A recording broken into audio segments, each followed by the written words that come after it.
Bugun men siz yosh onalarga chaqaloqlarni to'g'ri ko'krakka tutish va to'g'ri emizish qoidalarini amaliy ko'nikmalar bilan ko'rsatib bermoqchiman. Men pediatr shifokor neonatolog Ahmedova Mahmurat Abdullayevna 40 yillik ish stajim bilan chaqaloqlarni ko'krakka to'g'ri qo'yish qoidalarini sizlarga o'rgatib bermoqchiman. Hurmatli onalar, chaqaloqlarni ko'krakka to'g'ri qo'yishni qoidalari quyidagilardan iborat. Avvalambor ona xotirjam holatda, o'ziga qulay vaziyatda o'tirgan yoki yotgan holatda bo'lishligi va chaqaloqdagi talab va taklifni inobatga olishligi kerak. To'g'ri emizish qoidalari quyidagilardan iborat bo'ladi. Avvalambor to'g'ri emizish qoidalari nimalardan iboratligini ko'rsatib o'tmoqchiman. Yangi tug'ilgan chaqaloqni boshi, yelkasi, tanasi bilan bir tekislikda ushlab turish. Bir tekislikda ushlab turadi.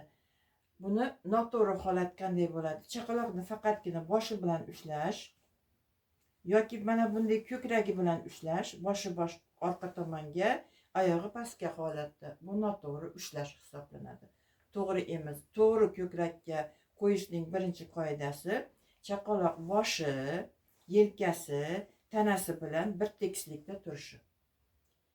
Ikkinchi qoidasi chaqaloqni yuzi ko'krakka tomon qayrilgan, ko'krakka tomon qaragan bo'lishligi kerak va chaqaloq burni ko'krak uchi sathida bo'lishi kerak.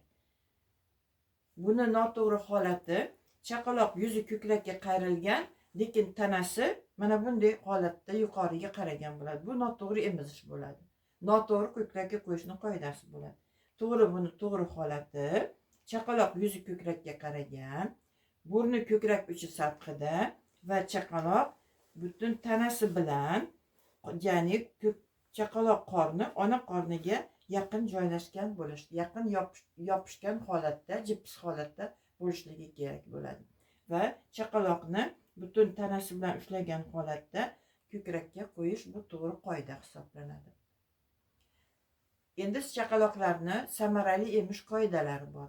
Samarali emish qoidalar, ya'ni qaysi holatda bu chaqalog'imiz to'g'ri ko'krakni olyapti, qaysi holatda noto'g'ri ko'krakni olyapti. Chaqaloq og'zi katta ochilgan bo'lishi kerak. Bu to'g'ri qoida. Pastki lablar pastga, tepaki lablar tepaga qayrilgan bo'lishi kerak. Noto'g'ri emizilayotgan paytda lablar ichkariga qayrilgan bo'ladi. Ya'ni tashqariga chiqib qayrilmagan bo'ladi. Bu ikkinchi qoida. Chaqaloqni ko'krakni berganda, ko'krakni faqatgina uchinigina solib emishligi, ko'krak uchinigina tortishi bu noto'g'ri qoida. Ko'krakni areola qismini, ya'ni atrofidagi jigarrang qism, areola qism deb aytiladi. Areola qismini, ko'proq qismini og'ziga olib emishligi bu to'g'ri qoida hisoblanadi. Shundagina chaqaloq to'g'ri emayotgan belgi hisoblanadi. Va chaqaloq to'g'ri emayotganda yuzlari biroz shishiydi. Noto'g'ri emizayotgan paytda mana shu yuzlar ichkariga kirib ketgan bo'ladi.